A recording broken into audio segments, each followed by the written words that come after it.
My name is Leonard Kratzke. And I'm Sylvia Kratzke, and we created the Heather J. DePaolo-Johnny Memorial Endowment at Heifer Foundation. My daughter Heather spent a year in AmeriCorps after she graduated from college. And she came home for Christmas that year with a catalog from Heifer. And she plopped it in my lap and said, "I want a llama for Christmas." And I looked at her like she had three heads. And I said, "What are you talking about?" And she said, "I want a llama for Christmas." She said, "This is a great organization. I worked on one of their projects this fall, and they're really a great organization, and I want a llama for Christmas. So look it over, and I want a llama." So I read the catalog, and I bought her a share of a llama for Christmas, and I bought her brother a share of a sheep.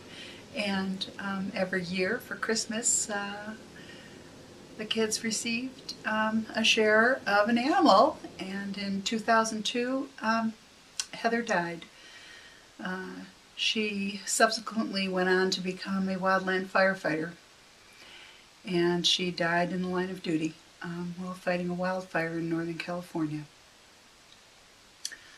And when I got word of her death, I knew that in planning her funeral, I would need to decide what to do with memorial gifts. And so I called Heifer, and I set up an endowment, a memorial endowment, so that funds could be funneled there in her memory. Everybody has heard the phrase about someone who marches to the beat of a different drummer. Heather heard her own brass band. When she was a teenager, Sylvia made a deal with her. You can dye your hair any color you want as long as you don't shave it all off. Again. And you know, she was that kind of kid. Mm-hmm. She was incredibly bright and wanted to know why. Would not take no for an answer. Mm-hmm. You had to give her an argument. Mm-hmm. You had to support why it was you felt the way you felt. And you had to learn her own way. It was as simple as all that. She was incredibly challenging, but she was incredibly good and incredibly kind and incredibly generous. She lived a life, she was a star. Whatever she set her mind to do, she did. She decided to do something, and she did it. She left home at 16 in her senior year because she didn't want to follow the rules. And she did not go to college right away. She spent a year at home working 3 jobs to support herself, and grew up 5 years in that year out of the house. Syracuse held her scholarship for her that year. I told her I'd kill her if she was going to give up that scholarship, and she said, "Oh no, they're going to hold that scholarship for me for a year."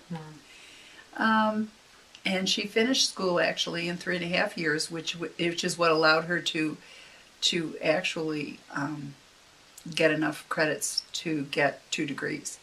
And she decided to go work in the Grand Canyon for a summer, and that's where she really had her epiphanal season. And that's where everything came together for her, where she not only saw the connectedness of all women in the world, but the connectedness of all life. And that's where she met her first smoke jumpers and hotshots. And she decided that she could pursue her dream of ecological and sustainable development through learning about forest management and forest firefighting. It was in this house when I sat right there in the back and said, "Heather, of all the things you could decide to do, explain to me why it's fighting fire. I mean, you could be a theoretical physicist. You've got the brain for it. Mm-hmm. Why? Explain it to me. And she did. She met a group of wildland firefighters on R&R when she was working at the Grand Canyon. She was working as a porter, as a steward at the Grand Canyon at the lodge. And she said, Lenny, I've never met a group of men and women who were more clear-eyed, stronger, healthier, and more sure of what they were doing. And loving it. And I want to be just like them. And she said later on, at one point to us, that they did it, and she did it, and people like her do it, because they want to leave the world a better place for having been here. So I think, I know, and you will excuse me, our involvement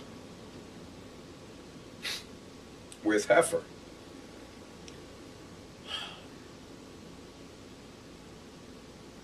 allows us to carry on Heather's legacy, Heather's memory. Please excuse me, because the goals of Heifer as an organization to end hunger, poverty, Mirror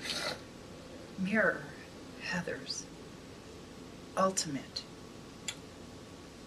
feelings and goals. After Heather's death, we were faced with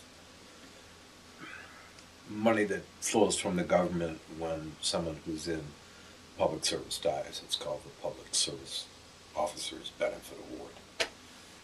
And it's not enough to make your own charity, but it was enough to establish a fund through the Community Foundation for Greater Buffalo. And it's through the Community Foundation that we know we have a steady stream of funds that we channel into Heather's endowment at the Heifer Foundation. Mm-hmm. Right. So it's a two-step process, but we have made planned giving to the Buffalo portion that we know that after our death, there will be monies that continue to flow into Heather's endowment. And hopefully grow and continue to grow throughout the years. It's just appalling to me as a human being that there are, in the year 2011, there are people on this planet who don't have access to good, clean water on a daily basis. It's appalling to me.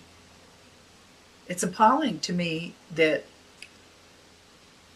people don't have food to eat every day. It's appalling. And in some small way, if we can help, I intend to do it. And Heather, yes, was my catalyst. And as long as I can, I'm going to continue to do it. There's a photograph that became rather iconic of Heather. It showed up in many of her memorial services where she is leaning on a shovel. It's a cleanup after a fire. And in a book that's around the house here that my wife has kept is a letter from the man who took that photograph. And it came to Sylvia some months afterwards, and he said, "Hello, my name is," and I'm the guy who took the photograph. And it's a couple pages of here's the fire, and here's what was going on, and here's the techniques we were using, and the photograph happened at this time of day with the light was just so, and I want you to know I only knew Heather for a few days, short days, not much time at all. But she was one of those people who, when they enter your life, entered with an impact that you never forget. It may be a rather selfish goal, but our work for Heifer is so her impact